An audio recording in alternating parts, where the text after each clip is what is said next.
वाराणसी में आज से काशी तमिल संगमम का इनेकाद। 1 माह तक जारी रहने वाले प्रोग्राम में तमिलनाडु के सभी अजला से तकरीबन 2500 नुमाइंदे पहुंचेंगे काशी और तमिलनाडु के दरमियान सदियों पुराने उलूम, साइंस और सकाफती रिश्तों को मजबूत करना है मकसद।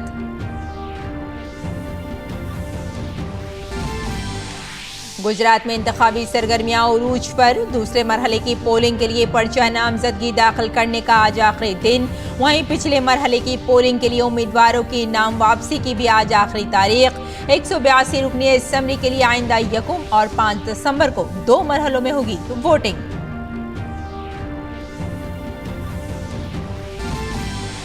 वजीर आजम नरेंद्र मोदी टेरर फंडिंग पर लगाम कसने के लिए कल करेंगे इजलास का इफ्तिताह। कौमी जांच agency NIA no money for terror के नाम से कर रही है इनेकाद।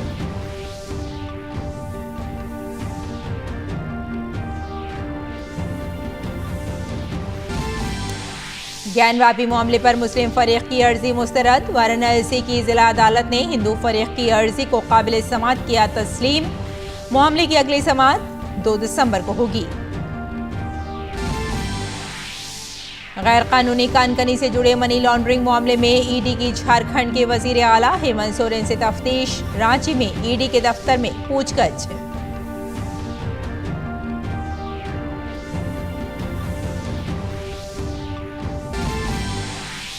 इत्तलात और नशरियात की वजारत के सेक्रेटरी ने अपूर्वा चंद्रा गुमराह कुन खबरों और काबिल एतराज मवाद को दिया challenge. CII big picture summit 2022 में कहा, सरकारी प्रोग्रामों और स्कीमों की आवाम तक रसाई मुमकिन बनाने में मीडिया का अहम किरदार। भारतीय क्रिकेट टीम ने कल से न्यूजीलैंड के खिलाफ शुरू होने वाली 3 मैचों की T20 सीरीज से कबल जमकर की नेट प्रैक्टिस। ओवरी चीफ कोच VVS लक्ष्मण ने मैच से कबल कप्तान हार्दिक पांड्या को बताया एक बेहतरीन लीडर। आदाब नाजरीन, खबरनामे में आपका इस्तकबाल है। मैं हूं आपके साथ रेशमा फारूकी। आइए तफसील से अब खबरों पर नजर डाल लेते हैं। वाराणसी में काशी तमिल संगमम आज से शुरू हो गया है। काशी और तमिलनाडु के दरमियान कदीम इल्मी, सकाफती और तहजीबी रवाबित को दोबारा दरियाफ्त करने के लिए ये तकरीब 16 दिसंबर तक मुनक्किद होगी। प्रोग्राम में भारतीय सकाफत के 2 कदीम तर्ज इज़हार के मुख्तलिफ पहलुओं पर सेमिनार मुनक्किद किए जाएंगे, जिसमें बाहमी रवाबित और मुश्तरका को सामने लाने पर तवज्जो दी जाएगी। आज़ादी के अमृत महोत्सव के तहत मुनक्किद होने वाले इस प्रोग्राम का मकसद एक भारत श्रेष्ठ भारत के जज्बे को फरोग देना है। भारत भारतीयता के अजीम संगम के लिए काशी हिंदू यूनिवर्सिटी पूरी तरह सजी हुई है। काशी और जनूबी भारत के सकाफती रिश्ते को मजीद मजबूत करने के लिए बनारस में पूरे महीने तक चलने वाले काशी तमिल संगम का इनेकाद हो रहा है, जो 17 नवंबर से 16 दिसंबर तक चलेगा। इस प्रोग्राम में तमिलनाडु के सभी जिलों से तकरीबन 2500 नुमाइंदे काशी आएंगे। इस प्रोग्राम का मकसद काशी और तमिलनाडु के दरमियान सदियों पुराने इल्मी, साइंसी और सकाफती ताल्लुकात को मजबूत करना है। काशी का और तमिलनाडु का बहुत घनिष्ठ संबंध है। हजारों सालों से ये संबंध है। केवल आध्यात्मिक संबंध नहीं, आध्यात्मिक, शैक्षिक और वैज्ञानिक सभी प्रकार के संबंध है। वजारत तालीम की निगरानी में IIT मद्रास और काशी हिंदू यूनिवर्सिटी इस समागम का इनेकाद कर रहे हैं। महीने भर के इस प्रोग्राम के तहत 12 ग्रुप काशी आएंगे। इनमें तलबा, असातिज़ा, फनकार, मुसव्विर, नौजवान, किसान और समाज के हर तबके के लोग शामिल होंगे। तमिलनाडु से लगभग 2500 लोग 12 ग्रुप्स में काशी विज़िट करेंगे, यहाँ पर आएंगे और 2 दिन काशी को समझेंगे, काशी में रहेंगे और यहाँ की संस्कृति को समझेंगे और अपनी जो संस्कृति है उसको यहाँ पर शेयर करेंगे। काशी आने वाले तमिल बिरादरी के लोग काशी विश्वनाथ धाम, गंगा आरती और शहर घूमने के साथ ही मकामी अफराद से बातचीत भी करेंगे। बनारस के बाद उनका प्रयागराज और अयोध्या जाने का भी प्रोग्राम है। Before 6th century, we have the proof of the Kashi and all the temples in the mentioned over there in Sangam literature, classical Tamil Sangam literature. एक भारत श्रेष्ठ भारत के नजरिए को हकीकत में बदलने वाला काशी तमिल संगम दोनों अहम सकाफतों के सदियों पुराने ताल्लुकात को जोड़ने, तलाश करने और मुकम्मल वजाहत करने की एक कोशिश है। अगले 1 माह तक काशी हिंदू विश्वविद्यालय में काशी तमिल संगमम होगा।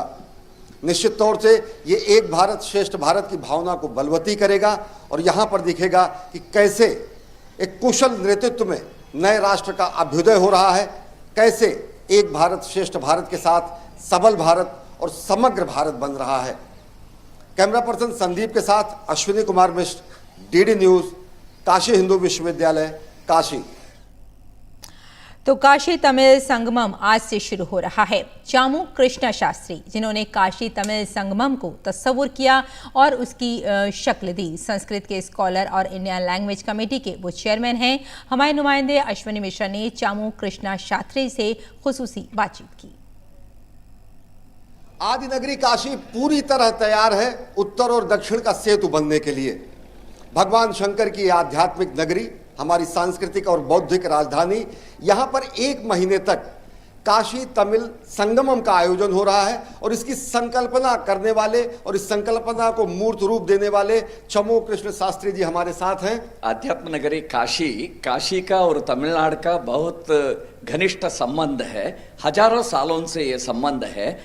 केवल आध्यात्मिक संबंध नहीं, आध्यात्मिक, शैक्षिक और वैज्ञानिक सभी प्रकार के संबंध है। और तमिलनाडु में तो गांव में काशी विश्वनाथ मंदिर है, स्थान में काशी विश्वनाथ मंदिर है। रामेश्वरम से काशी तक, कावेरी तट से गंगा तट तक, और इस प्रकार के बहुत साहित्यिक और वैज्ञानिक संबंध है।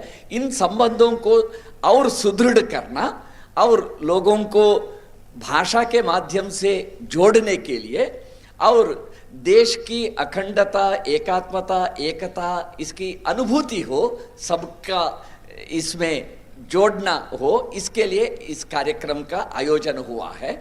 शिक्षा मंत्रालय के द्वारा यह आयोजन है। मद्रास IIT और BHU वाराणसी दोनों मिलकर इस कार्यक्रम का आयोजन कर रहे हैं। तमिलनाडु से सभी जिलाओं से 2500 प्रतिनिधियां 12 ग्रुप्स में यहाँ आ रहे हैं। Students, teachers, artisans, business, entrepreneurs, literature, spiritual, temple, rural, इस प्रकार के 12 ग्रुप बनाए हैं। निश्चित तौर से देखेंगे कि 1 महीने तक यहाँ चलने वाला महाकुंभ उत्तर दक्षिण के सांस्कृतिक संबंधों को, बौद्धिक संबंधों को मजबूत तो करेगा ही, साथ ही साथ काशी और कांची की जो शैव परंपरा है और वो शैव परंपरा जो कि सत्यम शिवम सुंदरम के मंत्र को चरितार्थ करती है, वो एक भारत श्रेष्ठ भारत, सबल भारत, सशक्त भारत और समग्र भारत के रूप में यहाँ आपको दिखेगी। अगली खबर की जानिब बढ़ते हैं। गुजरात में दूसरे मरहले की वोटिंग के लिए कागजात नामजदगी दाखिल करने का आज आखिरी दिन है। दूसरे मरहले में 93 सीटों पर 5 दिसंबर को वोटिंग होगी। वहीं रियासत में पहले मरहले के उम्मीदवारों की तादाद का आज तयन हो जाएगा। पहले मरहले की वोटिंग के लिए उम्मीदवारों के नाम वापस लेने का आज आखिरी दिन है। रियासत की 182 असेंबली सीटों में से पहले मरहले में 89 सीटों पर 1 दिसंबर को वोट डाले जाएंगे। कागजात की जांच के बाद यहां फिलहाल 999 उम्मीदवार बचे हैं। इसी दरमियान बीजेपी कुल मजीद 3 उम्मीदवारों की एक फहरिस्त जारी की। पार्टी अब तक गुजरात के बड़ौदा जिले की मांझलपुर सीट को छोड़कर 181 असेंबली सीटों पर अपने उम्मीदवारों का ऐलान कर चुकी है। गुजरात असेंबली इंतखाबात के लिए तशहीरी मुहिम अपने शबाब पर है। गुजरात की वजीर आला और बीजेपी के सीनियर लीडर भूपेंद्र पटेल ने गांधीनगर में इंतखाबी रैली की। भूपेंद्र पटेल के साथ बीजेपी लीडर अल्पेश ठाकुर भी मौजूद रहे। ख्याल रहे कि बीजेपी ने अल्पेश ठाकुर को गांधीनगर जनूबी सीट से उम्मीदवार बनाया है।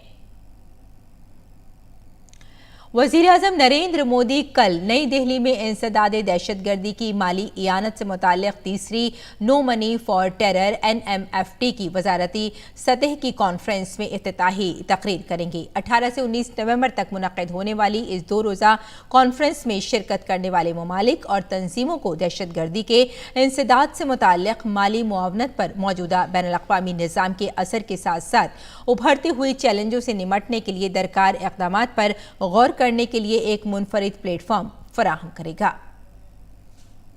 The Honorable Prime Minister of India, he will be inaugurating the conference at the inaugural session. He'll be chairing and he'll be delivering the inaugural presidential address at the conference tomorrow at 9:30.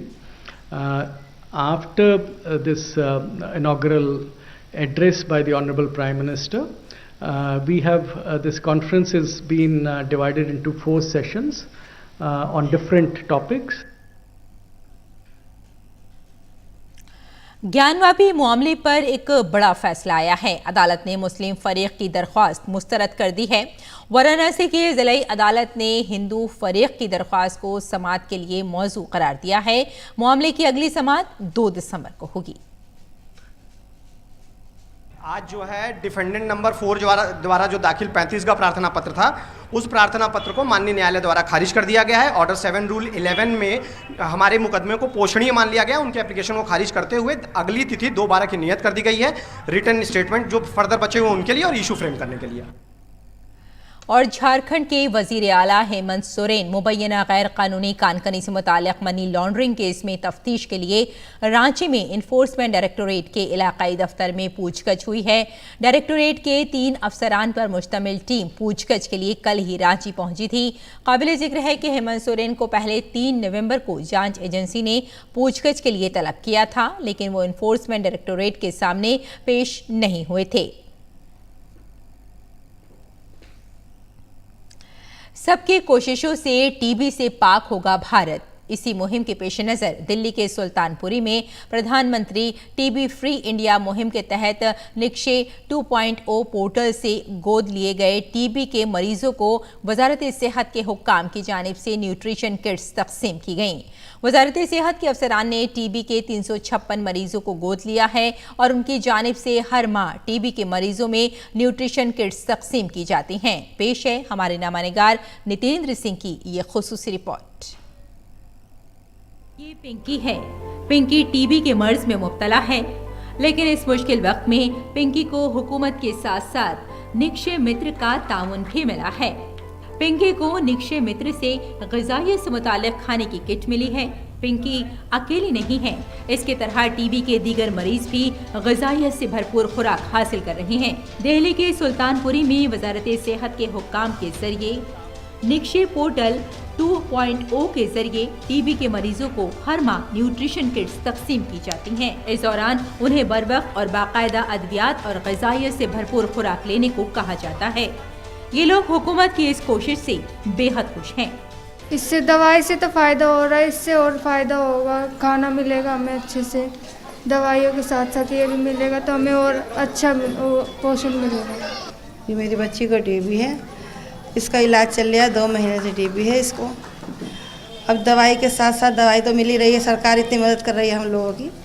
उसके साथ साथ ये अब खाने की kit का पोषण मिला है, पहली बार मिला है, जो उसके लिए मरीज़ों के लिए और हमारी बच्ची के लिए भी खाने पीने में सहायता मिलेगी और तंदुरुस्ती मिलेगी और सब लोग मिलके हम लोग इस टीबी को हरा पाएंगे। सरकार की पहल अच्छी है, अपने मरीज़ों का, अपनी जनता का ध्यान रख रही है। इससे ये फ़ायदा है कि हमारे बच्चे को अच्छा पोषण मिलेगा, अच्छा तंदुरुस्ती मिलेगी और थोड़ा इलाज में थोड़ा वो बेनिफिट होगा। मरकजी वजारत सेहत के हुक्काम ने टीबी के 356 मरीजों को गोद लिया है। उन्हें हर माह ग़िज़ाई खुराक की किट्स तकसीम की जाती हैं। मुल्क भर में टीबी के 9 लाख मरीजों को निक्षय मित्र ने अपनाया है, जिसमें कई इदारे, अवामी नुमाइंदे मुलव्विस हैं। उनकी जानिब से हर माह ग़िज़ाई खुराक की किट्स तकसीम की जाती हैं। मरकजी हुकूमत ने 2025 तक मुल्क से टीबी को ख़त्म करने का हदफ मुकर्रर किया है और ये सब के ताउन से ही मुमकिन होगा, तभी मुल्क की जीत होगी और टीबी हारेगी। नितेंद्र सिंह की रिपोर्ट, DD न्यूज़ उर्दू खबरें। आज भी दारुल हुकूमत दिल्ली में एयर क्वालिटी इंडेक्स बदस्तूर खराब जुमरे में है। दिल्ली में एयर क्वालिटी इंडेक्स 249 रिकॉर्ड किया गया। महकमा मौसमियात के मुताबिक अगले 2 रोज तक ये इसी जुमरे में रहेगा। इससे पहले दिल्ली में आलूदा हवा की सतह में कुछ दिनों से बेहतरी आई थी। और शहरी हवाबाजी की वजारत ने कहा है कि फ़िज़ाई सफ़र के दौरान मास्क पहनना अब लाज़मी नहीं है, लेकिन कोरोना इन्फेक्शन में कमी के बावजूद मुसाफिरों को इसका इस्तेमाल करना चाहिए।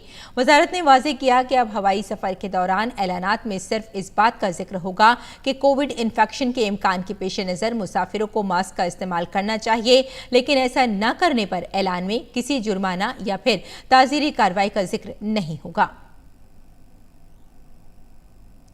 और मरकजी वजारत इत्तलात व नशरियात के सेक्रेटरी अपूर्व चंद्रा ने आज CII बिग पिक्चर समिट 2022 में शिरकत की। प्रोग्राम में उन्होंने कहा कि आज हमें मुल्क में मीडिया की मोतबरियत की मौजू से मुताल्लिक़ काम करना है। मरकजी इत्तलात व नशरियात सेक्रेटरी ने गुमराह कुन खबरों और काबिल एतराज़ मवाद पर काबू पाने के लिए मौसर तरीके से काम करने की ज़रूरत पर भी जोर दिया। Issue is of credibility. For people of our age, the credibility of media is paramount, and in that context, that was the main topic of discussion there also, that credibility in social media, how to achieve that and how to fight the menace of fake news. So in that context, I think that is the major challenge which these summits and the media organizations will also have to deliberate, that if the viewer tastes are changing, the consumer tastes are changing towards shorter and shorter versions, and the speed at which these media is coming, then the question of credibility, fake news, and how to protect our people from such media. उन्होंने सरकारी प्रोग्रामों और स्कीमों की आवाम तक रसाई मुमकिन बनाने में मीडिया के किरदार को अहम करार दिया। उन्होंने कहा कि दुनिया की सबसे बड़ी वबा कोरोना में मीडिया की मदद और बेदारी से ही कोरोना से मुताल्लिक़ हर मालूमात शहरियों तक पहुंचाई जा सकी है। Very closely with our media organizations to take forward the programs of the government. For example, we managed to deliver 2.1 billion doses of vaccine during the COVID. And it would not have been possible without the support of media, the entire media, whether it is social media, whether it is print media, whether it is TV media. In India, there was no vaccine hesitancy, and everybody willingly went forward and took the COVID shots. सेहत और ख़ानदानी बहबूद की वजारत ने उन media reports को गुमराह कुन और गलत बताया है जिसमें दावा किया गया है कि सियासी दबाव के सबब भारत बायोटेक की कोरोना वैक्सीन को कोरोना वबा की वैक्सीन के तौर पर लाइसेंस देने में जल्दबाजी की गई है। रिपोर्ट्स में मजीद दावा किया गया है कि वैक्सीन के लिए किए गए क्लिनिकल ट्रायल्स के 3 मरहलों में कई बेज़ाब्तगियां थीं। ये मीडिया रिपोर्ट्स मुकम्मल तौर पर गुमराह कुन, गलत और बेबुनियाद मालूमात पर मबनी हैं। मरकजी हुकूमत अपने पेंशन याफ्तगान के मसाइल के हल के लिए मुल्क भर में कई मकामात पर खुसूसी कैंपों का इनेकाद कर रही है। इसी सिलसिले में पंजाब के जालंधर शहर में भी पेंशन याफ्तगान के जिंदा होने के डिजिटल सबूत का कैंप लगाया गया। इस कैंप में बड़ी तादाद में पेंशन याफ्तगान पहुंचे और इसका फ़ायदा उठाया। पेंशन याफ्तगान ने इस सहूलत के लिए मरकजी हुकूमत का शुक्रिया अदा किया।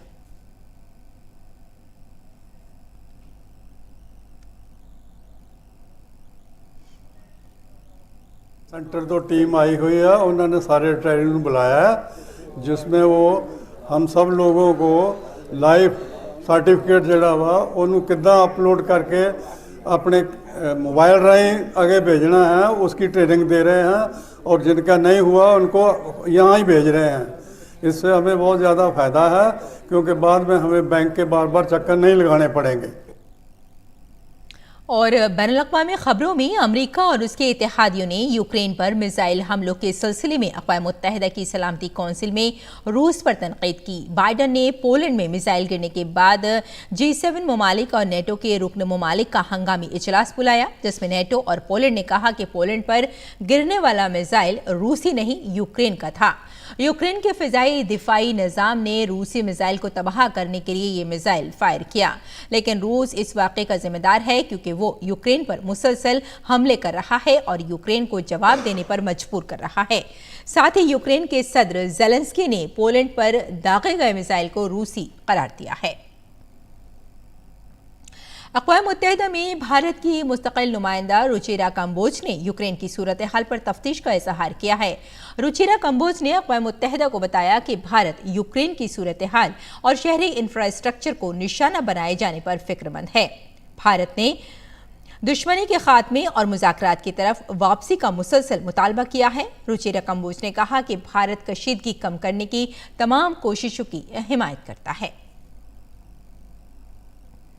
और अमरीकी सीनेट में रिपब्लिकन पार्टी के सरफ़हरिस्त रिपब्लिकन मिच मैककोनेल को दोबारा अमरीकी सीनेट में रिपब्लिकन लीडर मुंतखब कर लिया गया है। मैक को 37 सेनेटरों की हिमायत भी मिली है, जबकि सेनेटर्स स्कॉट को सिर्फ 10 वोट मिले हैं। इस जीत के साथ ही वो सीनेट की तारीख में सबसे ज़्यादा अरसे तक खिदमत करने वाले पार्टी लीडर बन जाएंगे। शुमाली कोरिया ने एक बार फिर मशरक़ी साहिल से बैलिस्टिक मिसाइल दागा है। ये मिसाइल शुमाली कोरिया की जानिब से अमेरिका और उसके इलाकाई इत्तेहादियों को सख्त फौजी रद्द-ए-अमल की इंतबाह के चंद घंटे के बाद दागा गया। जनूबी कोरिया के जॉइंट चीफ ऑफ स्टाफ ने कहा कि शुमाली कोरिया ने मशरक़ी समुद्र में एक नामालूम बैलिस्टिक मिसाइल दागा। इस मशरक़ी समुद्र को जापान का समुद्र भी कहा जाता है। जनूबी कोरिया के जॉइंट चीफ ऑफ स्टाफ ने एक मुख्तसर बयान में कहा कि इस मिसाइल ने कितनी दूर तक सफ़र किया या कहां गिरा, इस बारे में मज़ीद मालूमात नहीं है। इससे कबल जुमेरात को शुमाली कोरिया के वज़ीर ख़ारजा चू सोन ह्यू ने मुतनब्बे किया था कि शुमाली कोरिया के बारे में हालिया अमरीका जनूबी कोरिया जापान सरबराह इजलास के मुआहदे से कोरियाई जजीरे में कशीदगी मज़ीद बढ़ सकती है।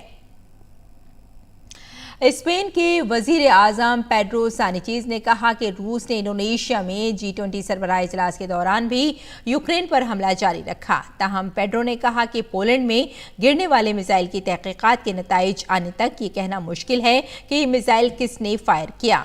G20 सरबराह इजलास के अख्ताम के बाद पेड्रो ने खुराक और तवानाई की मंडियों में बहरान का जिम्मेदार भी रूस को करार दिया। और ईरान में हाल ही में हुई हड़ताल और मुजाहिरों के बाद कल तेहरान के बाजार बंद रहे। ये मुजाहरे ईंधन की कीमतों पर 2019 के मुजाहिरों की बरसी मनाने के लिए किए जा रहे हैं। 2019 के दौरान एहतिजाजी मुजाहरे इस्लामी जमहूरिया की तारीख में सबसे खूंरेज साबित हुए थे, क्योंकि सिक्योरिटी फोर्सेस ने इन मुजाहिरों को बेदर्दी से कुचल दिया था। ऐसा समझा जा रहा है कि हालिया मुजाहिरों से ईरान के हुक्मरां मजहबी रहनुमाओं पर दबाव बढ़ेगा।